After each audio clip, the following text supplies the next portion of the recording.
नमस्कार, मैं हूं आपके साथ विजय कुमार पंड्या और आप देख रहे हैं मध्य प्रदेश की बात। आप सभी का स्वागत। बात आबादी की करते हैं क्योंकि बढ़ती आबादी को लेकर हर बार देश के लिए इसे बोझ माना जाता है, लेकिन उसे रोकने के लिए कोई प्रभावी कदम नहीं उठाए गए और उसका नतीजा यह है कि 2025 तक भारत दुनिया का सबसे ज्यादा जनसंख्या वाला देश हो जाएगा, जिसका असर न सिर्फ अर्थव्यवस्था और लोगों के जीवन पर पड़ेगा बल्कि प्राकृतिक संसाधन और पर्यावरण भी इसकी चपेट में जरूर आएंगे। यूपी ने पहल करते हुए जनसंख्या नियंत्रण नीति बनाई है, जिसके बाद मध्य प्रदेश में भी इसकी मांग होने लगी है। मंत्री विश्वास सारंग और मंदसौर से सांसद सुधीर गुप्ता ने इसकी पैरवी की है, तो कांग्रेस के नेता खुलकर विरोध में आ गए हैं। अब सवाल यही है कि क्या इतना गंभीर मुद्दा एक बार फिर क्या सियासी बयानबाजी के बीच दबकर रह जाएगा या फिर कोई हल निकलेगा?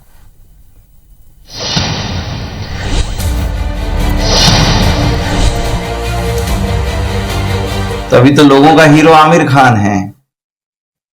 अब पहली पत्नी रीना दत्ता अपने 2 बच्चों के साथ, दूसरी पत्नी किरण राव अपने बच्चे के साथ। कहां भटकेगी उसकी चिंता नहीं, लेकिन दादा आमिर तीसरी खोज में जुड़ गए। ये भारत का संदेश है दुनिया को, और ये हीरो है। ये जो दुनिया कहती थी कि ये अंडा बेचने के अलावा ज्यादा कुछ अकल है नहीं, इतना ही करे तो ज्यादा ठीक है। भारत की आबादी को असंतुलित करने में आमिर खान जैसे लोगों का हाथ, ये दुर्भाग्य है। मध्य प्रदेश की मंदसौर सीट से बीजेपी के सांसद सुधीर गुप्ता ने अभिनेता आमिर खान के जरिए उस मुद्दे को छेड़ दिया है जिसने हर बार सियासत को गर्म किया है। दरअसल यूपी में जनसंख्या नियंत्रण नीति तैयार होने के बाद से ही देश के अलग अलग हिस्सों में ये मांग उठ रही है और अब मध्य प्रदेश में भी ऐसा ही हो रहा है। इसके समर्थन में सबसे बड़ा तर्क दिया जा रहा है कि साधन और संसाधन एक निश्चित मात्रा में ही है और ज्यादा जनसंख्या होने से सभी को मिलना संभव नहीं है, इसलिए आबादी को रोकने के लिए सख्ती जरूरी है। जनसंख्या नियंत्रण हो और उसको कानून की परिधि में लाकर यदि हम काम करेंगे तो निश्चित रूप से उसका लाभ इस देश की भावी पीढ़ी को होगा। मेरा स्पष्ट मानना है कि निश्चित रूप से जनसंख्या नियंत्रण होना चाहिए। वैसे मध्य प्रदेश में 2005 तक 2 चाइल्ड पॉलिसी थी, लेकिन जब इसे विधानसभा और लोकसभा में लागू करवाने की बात आई तो इसे हटा दिया गया। वैसे आंकड़ों के लिहाज से देखें तो मध्य प्रदेश की आबादी इस वक्त करीब 8 करोड़ 45 लाख के आसपास है। हर साल 15 लाख जनसंख्या बढ़ रही है। इस लिहाज से अगले 1.5 दशक में मध्य प्रदेश की आबादी 10 करोड़ हो जाएगी। आबादी के लिहाज से मध्य प्रदेश की जनसंख्या थाईलैंड, इटली और साउथ अफ्रीका से ज्यादा है। इस वक्त प्रदेश की जनसंख्या दुनिया के 130 देशों की जनसंख्या से ज्यादा है। बीजेपी के नेता जनसंख्या नियंत्रण के लिए कानून की तरफदारी कर रहे हैं, तो कांग्रेस इसके विरोध में उतर आई है। जो आज करने जा रहे हैं उसकी नीति मैंने 2001 में मध्य प्रदेश बना दी थी, और विशेषकर इस बात को लेकर कि एक प्रोत्साहन के रूप में है, एक पॉजिटिव पॉलिसी है, लेकिन इसमें किसी को सजा का और किसी को प्रताड़ित करने का इसमें प्रावधान नहीं होना चाहिए। और भाजपा में ऐसे अनेक लोग हैं जिनके 6-6 सांसद बने। ये कानून लाए थे तो भारतीय दिवस का और स्वयं शिवराज सिंह चौहान ने 2005 में इस कानून को बदला और रद्द किया। अब ये किस आधार पे ला रहे हैं पहले इनको ये बताना चाहिए। जिस आधार को ये आधार बना के बात कर रहे हैं तो इनकी नीयत में खोट है। ये आरएसएस की विचारधारा पर काम कर रहे हैं।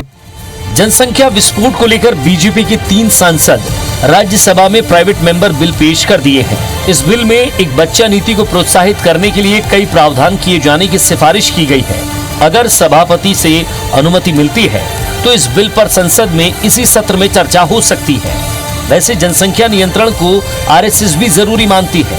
ऐसे में यदि आबादी रोकने के लिए कानून पर फैसला होता है तो पूरे देश की सियासत में हंगामा मच जाएगा। सीहोर से कवि छोकर के साथ नवीन सिंह, IBC 24 भोपाल। तो नए मॉडल में जनसंख्या का सिद्धांत समझना होगा और शायद उसी जनसंख्या के सिद्धांत पर अब विश्व की भी नजर है और साथ ही साथ भारत की भी। यूपी तैयारी कर रहा है, साथ ही साथ बिल लाने की भी तैयारी है। राज्यसभा में इसको लेकर बहस हो सकती है अगर ये बिल एक्सेप्ट किया गया तो।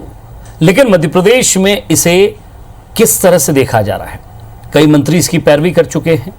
साथ ही साथ मध्य प्रदेश में अगर इसी लिहाज से चले तो हम 2025 तक 15 लाख से भी ज़्यादा आबादी हमारी बढ़ जाएगी और हम कहीं ना कहीं देश में बढ़ती आबादी का एक हिस्सा हो जाएंगे। आज की अगर हम बात शुरू करें उससे पहले मैं आपको कुछ तथ्य बताना चाहता हूं। वो तथ्य जान लेना आपके लिए बेहद ज़रूरी है क्योंकि मध्य प्रदेश में तेज़ी से जनसंख्या बढ़ रही है और इस वक्त करीब 8 करोड़ 45 लाख के आसपास या ज़्यादा भी हो सकते हैं क्योंकि अभी जनगणना होना बाकी है। हर साल 15 लाख जनसंख्या हमारी बढ़ती है। अगले 1.5 दशक में आबादी मध्य प्रदेश की 10 करोड़ से ज़्यादा हो जाएगी। ये सब लिखित मेरे अपने मन से मैं नहीं कह रहा हूं क्योंकि कुछ लोग आज इस डिबेट को कुछ दूसरी दृष्टि से भी देखेंगे। मैं चाहता हूं कि सिर्फ और सिर्फ इसे कोई सामाजिक या अलग रंग ना दिया जाए। बढ़ती जनसंख्या हम सबके लिए घातक है, सिर्फ उसी को समझा जाए। थाईलैंड, इटली और साउथ अफ्रीका से ज़्यादा हमारी आबादी है। प्रदेश की आबादी जनसंख्या जितनी है, जो जनसंख्या है दुनिया के 130 देशों से ज़्यादा है। यानी कि मध्य प्रदेश की जो जनसंख्या है वो 130 देशों से ज़्यादा है। अब सवाल यह है कि इस बयान को क्या किसी धर्म विशेष से जोड़कर देखा जाए, इस बयान को क्या किसी पर्टिकुलर वर्ग से जोड़कर देखा जाए, क्या इस बयान के मायने होंगे और प्रदेश में आगे इस पर किस तरह से काम होना चाहिए। दो प्रवक्ता मेरे साथ, नेहा बग्गा जी बीजेपी से हैं, प्रखर वक्ता हैं, युवा हैं, वो भी हमारे साथ हैं। युवा क्या सोचता है इसको लेकर हम बातचीत करेंगे। और साथ ही साथ अमीनुल सूरी साहब, कांग्रेस प्रवक्ता, एक लंबा एक्सपीरियंस है कांग्रेस में रहने का, प्रदेश को समझने का। मैं सबसे पहले अमीनुल सूरी साहब आपसे जानना चाहता हूं कि दिग्विजय सिंह जी ने इस पर कहा कि ये एक प्रोत्साहन के रूप में होना चाहिए, प्रताड़ना नहीं होना चाहिए। तो क्या ये वक्त नहीं है कि बात प्रोत्साहन की नहीं हो, कोई एक नियम बने हम सब के लिए, बाकी पूरे प्रदेश की जनता के लिए, देश की जनता के लिए?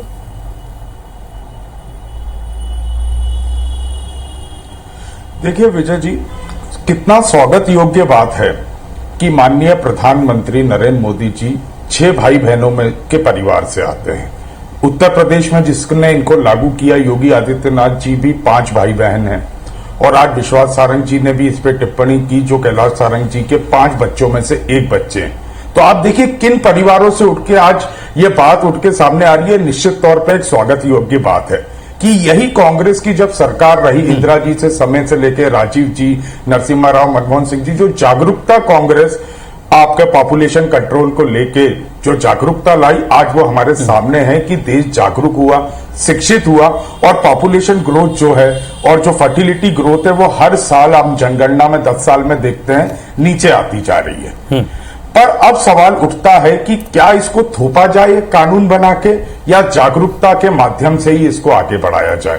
कांग्रेस पार्टी निश्चित तौर पे पॉपुलेशन कंट्रोल का समर्थन करती है, पर जागरूकता के नाते उसके ऊपर कोई नियम बना के थोपने का कांग्रेस पार्टी विरोध करती है।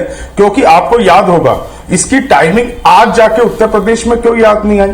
आज इस बिल की टाइमिंग पे गौर कीजिए, 6 महीने में उत्तर प्रदेश में चुनाव होने जा रहा है। 7 साल तक कांग्रेस पार्टी, भारतीय जनता पार्टी की सरकार रही। कांग्रेस जब सुमित्रा महाजन जी लोकसभा की अध्यक्षा थी, 15 कांग्रेस के लोकसभा के सांसदों ने इसको लेके प्राइवेट डिस्कशन की बात की, अमेंडमेंट बिल लाने की बात की कि हम जनसंख्या को रोकने के लिए, जनसंख्या कम करने के लिए, कंट्रोल करने के लिए उस पर सदन में चर्चा चाहते हैं।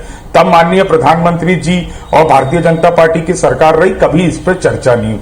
क्यों आज चुनाव को जब 6 महीने से पहले इस तरह की बातें की जा रही हैं? सबसे पहली एक स्पष्ट बात होनी चाहिए कि अगर जनसंख्या की हम बात कर रहे हैं तो एक समान रूपता में बात करनी चाहिए। जो बात आपने कही उसी बात से मैं भी सहमत हूं, पर मेरा सिर्फ विरोध इस बात का है कि इसको थोपने पे कांग्रेस पार्टी को विशेष करके बहुत ज्यादा आपत्ति है। आप देखिए, सबसे पहले चीन ने जनसंख्या को रोकने का प्रयास इतने साल पहले किया। आज चीन कहां पहुंच गया? चीन बोल रहा है कि बच्चे पैदा करो, लोग 3-3 बच्चे पैदा करो, पर वहां पे लोग बच्चे पैदा करने की स्थिति में नहीं है, उनकी मानसिकता वो नहीं रह गई है। वो बोल रहे हैं हमारा लालन पोषण नहीं हो पा रहा। चीन आबादी बढ़ाने के ऊपर जोर दे रही है। एक और बात को जो हमको गौर करना चाहिए, अगर हम कानून ले आते हैं 2 बच्चे होंगे, जिस तरह की भारतीय समाज की मानसिकता है, आपको नहीं लगता जो सेक्स रेशियो होगा लड़कियों और लड़कों का, तो क्या स्थिति बन के सामने आएगी? क्योंकि भारतीय समाज में हम सब पले बड़े हैं, यहीं रहते हैं, हम हमारे समाज की मानसिकता जानते हैं। क्या लड़कियों की संख्या बढ़ पाएगी? इसके ऊपर भी सरकार को, आप जैसे लोगों को जो विवेकशील है, उनको ध्यान देना चाहिए। और एक बात मैं कहना चाहता हूं कि कोई भी चीज में सिर्फ नफा नफा नहीं होता और कोई भी चीज में नुकसान नुकसान नहीं होता। ये हमको सोचना है कि हमारी 140 करोड़ की आबादी को हम किस तरह से उससे अच्छे परिणाम ले सकते हैं। चीन ने अपनी आबादी का इस्तेमाल करके आज परिणाम हमारे सामने ला के रख दिए कि चीन की जीडीपी, चीन की इकोनॉमी, चीन का बिजनेस, चीन कहां पे पहुंचा है। हम भी इस्तेमाल कर सकते हैं। जिस देश में 312 दिन सूरज निकलता हो, वहां अभी तक हम सौर ऊर्जा का इस्तेमाल नहीं कर पाए। लेकिन सूरी साहब, एक बात आपने कहा कि ये प्रोत्साहन होना चाहिए, जागरूकता इसमें ज़रूर होना चाहिए। मैं एक सवाल आपसे पूछता हूँ, कोरोना को लेकर इतनी जागरूकता फैलाई जा रही है, लेकिन क्या लोग माने? बाजार खुलते ही आपने देखा भीड़ हटने लगी, लोग मास्क छोड़ने लगे, सोशल डिस्टेंसिंग को छोड़ने लगे। इस देश में नियम कानून कायदे पहले चलते हैं। यहाँ पर हम अगर बात करें कि जागरूकता फैलाएं, लोगों को जागरूक करें, जागरूकता से केवल 5% लोग जागेंगे, बाकी 95% का क्या करेंगे? निश्चित तौर पे आपने बहुत अच्छी बात की। जब लोगों की खुद की जान पे आ रही है तब भी जागरूकता, लोग उसको एक्सेप्ट नहीं कर रहे हैं। आज बाजारों में भीड़ है, पर आपको यह भी देखना पड़ेगा कि जो लोग जागरूकता फैला रहे हैं, हमारे प्रदेश के कई मंत्री आज भी बिना मास्क के घूम रहे हैं। माननीय मुख्यमंत्री जी कैबिनेट की बैठक बिना मास्क के ले रहे हैं। तो हम लोगों को भी अपने अंदर परिवर्तन लाना पड़ेगा। हम लोग जो संदेश देने का काम करते हैं, वो संदेश नेता ही परिवर्तन क्यों लाए? जनता परिवर्तन लाए, जनता परिवर्तन लाए। सवाल मैं वही तो कह रहा हूं, ये नियम क्या आपके और मेरे लिए नहीं है, ये तो देश की जनता के लिए। विजय जी, मैं तो हर उस व्यक्ति के लिए कहता हूं। चलिए, मैं नेहा जी के पास चलता हूं, उनसे बातचीत करता हूं। कहता हूं जो संदेश वाहक बनता है, जो संदेश देता है, वो सबसे पहले अपने अंदर परिवर्तन लाए। नेहा जी, युवाओं के बीच आप रहती हैं, हमने देखा है, और एक बहुत मजबूत बात अमीनुल सूरी साहब ने यहाँ कही है कि जागरूकता लाना होगी और युवाओं को भी समझना होगा, और आप और हम समझाएंगे तभी लोग समझेंगे। सवाल ये कि इस कोरोना काल में भी लोग शादियां करने से बाज नहीं आए, तो जनसंख्या को लेकर समझाना और जागरूकता फैलाना, मैं समझता हूं कि सिर्फ ये आपकी और हमारी वैचारिक बातें हैं। इन वैचारिक बातों को अमली जामा पहनाने के लिए बहुत समय लगेगा। विजय जी, देखिए, जहां पर हमारे पास आज लैंड जो उपलब्ध है वो 2% हो, पानी जो उपलब्ध है वो 4% हो, और हमारी जो आबादी है वो विश्व की 20% हो, जब इतने लिमिटेड रिसोर्सेज हैं और आबादी जिस तेजी से बढ़ रही है, उसके बाद भी अगर सूरी साहब कहेंगे कि अभी हमको जागरूकता लाने की आवश्यकता है, तो मैं तो ये पूछना चाहती हूँ कि पिछले 70 सालों से आप क्या कर रहे थे?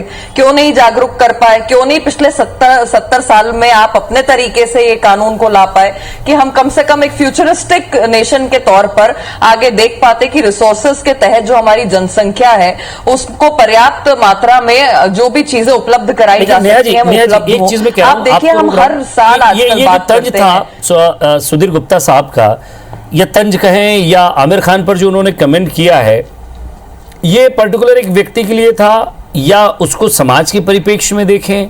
क्योंकि उन्होंने कहा बीवियां, फिर बच्चे, फिर कुछ अंडा छीलने जैसी बात कही, मैं उसको समझ नहीं पाया। ऐसे में इसका संदेश क्या जाएगा? मैं आपको समझाती हूँ। सूरी साहब भी बिल्कुल उसी कंटेंट पर गए थे और मैं आपको समझाती हूँ।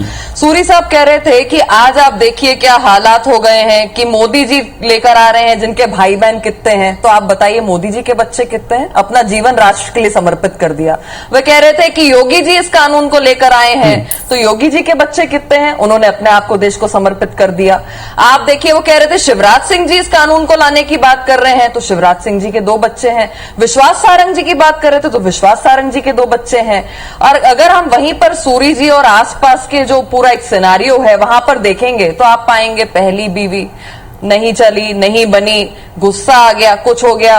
आपने उसको दरकिनार किया, वहां पे 2-4 बच्चे पैदा किए, फिर आप आगे बढ़े, फिर दूसरी बीवी, फिर आपने 2-4 बच्चे पैदा किए, अगर आपकी बनी नहीं बनी, फिर आप तीसरी पे गए, फिर आप चौथी पे गए। नहीं तो ऐसा पर्टिकुलर उस धर्म में नहीं है। जातिवाद में देखिए, मैं आपको बता दूं, ऐसा नहीं है नेहा जी, पर्टिकुलर एक धर्म में नहीं है। सवाल ये है कि बाकी विशेष दूसरे धर्मों की बात करें तो वहां भी हमको जनसंख्या ज्यादा ही मिलेगी, ऐसा नहीं है, वहां भी हमको 2-3 शादियां मिलेंगी।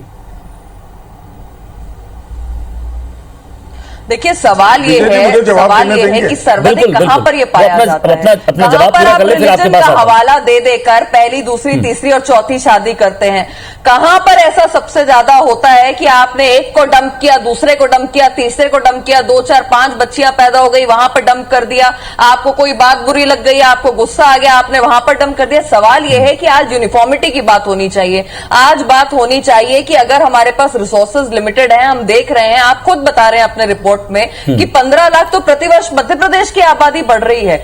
इसी तेजी से अगर आबादी बढ़ती रही, आपके चैनल पे कई बार लेकिन मैं एक बात आपसे पूछना चाहता हूं जी, आप एक प्रखर वक्ता हैं, आप बात घुमा रहे हैं, ऐसे वस्तु आती हैं, क्या आमिर खान की एक और शादी करने से देश की जनसंख्या पर कोई असर पड़ेगा? आप विजय जी ये बताइए कि क्या बार बार शादी करना और 1 से 2 बच्चे, फिर किसी से 1 बच्चा, फिर किसी से 2-4 बच्चे, फिर किसी से 2-4 बच्चे, क्या इससे फर्क नहीं पड़ेगा? क्या एक यूथ जब एक आइकन की तरह देखता है, बिल्कुल मैं टॉपिक से नहीं भटक रहा हूं सूरी साहब, क्योंकि जो सुधीर गुप्ता जी का बयान है उसी पर हम बात कर रहे हैं। ये गंभीर मुद्दा है। व्यक्ति अगर कोई आइडल बनता है, अगर वो हमारे लिए एक रोल मॉडल है, तो बिल्कुल फर्क पड़ता है। और मुझे लगता है कि रोल मॉडल बनने के लिए हमें सोशियो इकोनॉमिक कंडीशंस को भी देखना पड़ेगा, हमें यह भी देखना पड़ेगा कि आज आखिर हमारी कंडीशन क्या है। बिल्कुल, मैं आपका जवाब ले सूरी साहब, मैं बिना वक्त गवाए आपसे जवाब लूंगा। बिल्कुल, बहुत शुक्रिया विजय जी। मैं इसमें इस कानून को लेके या जनसंख्या को लेके समान रूपता की बात कर रहा था, पर शायद भारतीय जनता पार्टी या भारतीय जनता पार्टी के प्रवक्ता नहीं चाहते। वो जिस विषय पे बात करना चाहते हैं मैं उसी पर जवाब देता हूं। रोल मॉडल की बात की, निश्चित तौर पे माननीय प्रधानमंत्री नरेंद्र मोदी जी बहुत सारे लोगों के रोल मॉडल है और भारतीय जनता पार्टी के तो रोल मॉडल होंगे ही, और मेरी प्रवक्ता साथी जो भारतीय जनता पार्टी के उनके होंगे। तो माननीय प्रधानमंत्री जी ने अपनी बीवी को छोड़ के कौन सा रोल मॉडल और कौन सा संदेश देना चाहा, जसोदा बहन जी को छोड़ा, उसमें क्या संदेश देना चाहा? उन्होंने डंप करने की बात मेरी प्रवक्ता साथी ने की, तो उन्होंने जसोदा बहन जी को डंप करके क्या रोल मॉडल होने का सबूत दिया?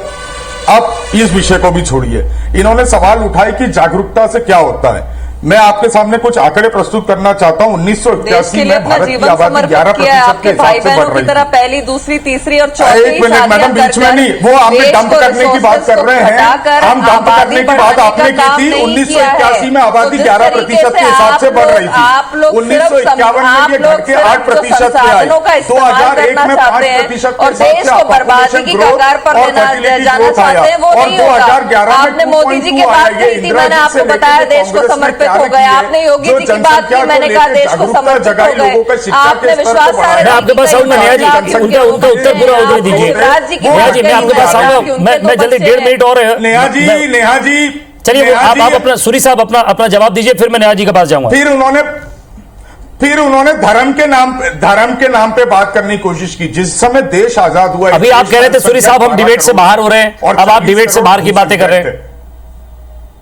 नहीं, आपने 4 शादी करके भी किसी समाज के लोग आजादी से पहले 12 करोड़ थे और आज 130 करोड़ में 20 करोड़। मैं सूरी साहब आपसे एक सवाल पूछता हूं, एक सवाल का जवाब दे दीजिए, मैं आपको समय दूंगा। सूरी साहब, तो आप क्या आमिर खान को लोग देखते हैं जी, पसंद करते हैं, हीरो हैं, रोल मॉडल हैं, आप चाहते हैं कि क्या कोई व्यक्ति 3-4 शादियां करे? इस बात का जवाब दे दीजिए, उसका आगे बढ़ता हूं फिर मैं। देखिए, मैं यहाँ कांग्रेस पार्टी का प्रवक्ता हूं, आमिर खान का प्रवक्ता नहीं हूं, फिर भी आप पूछ रहे हैं तो मैं जवाब देता हूं। मैं किसी के व्यक्तिगत मामले में नहीं जाना चाहता। अगर सुधीर गुप्ता जी जितनी आपत्ति, आप प्रधानमंत्री नरेंद्र मोदी की पत्नी पर चले जाएंगे, वो व्यक्तिगत नहीं है। आमिर खान पर बोलना व्यक्तिगत हो जाएगा। नहीं, सूरी साहब सच को सच की तरह कहें, सच को सच की तरह कहें, उसको आवरण ना पहना है। जितनी किरण राव की है, जितनी किरण राव की है उतनी जसोदा बहन की होती ना, तो वो बात एक जैसी लगती। और मैं कांग्रेस सर पार्टी सर के मैं ये नाते कह रहा हूं स्पष्ट कि तौर पे अगर कहना आप किसी चाहता के हूं, रोल मॉडल हम भी बन रहे चाहते हैं, रोल कि मॉडल देश की हैं, तो रोल जनसंख्या मॉडल क्या नियंत्रित करता है? हो। आप चलिए आप पार्टी में हैं, आप कांग्रेस पार्टी में हैं, आप चाहते हैं आपके नीचे युवा आए, काम करें, जी जी तो आप क्या बिल्कुल। उनके बीच लेकर जाएंगे? मैं वही तो आपको बताने की मैंने कोशिश की कि जब इंदिरा जी के समय से हम लोग जनसंख्या नियंत्रण को लेकर कार्यक्रम बना के इस देश में आगे बढ़े, तो हर 10 साल के सेंसस में जो पॉपुलेशन ग्रोथ है वो नीचे गिरती आई। क्यों गिरती आई? क्योंकि ये जागरूकता फैलाने का जो कार्य किया, लोगों के अंदर शिक्षा पहुंचाई, आज पॉपुलेशन घटते घटते नीचे आ गई। चलिए सर, आपका समय हो गया। मियां बग्गा जी, मैं आपसे सवाल पूछ रहा हूं, हमेशा जब जनसंख्या की बात होती है, जनसंख्या नियंत्रण की बात होती है, एक विशेष धर्म पर आरोप क्यों लग जाता है? कहीं ना कहीं ये स्वागत योग्य बात है। देखिए विजय जी, ये बहुत स्पष्ट है कि हम दो, हमारे गिन लो और सारी सुविधाएं फ्री में दो।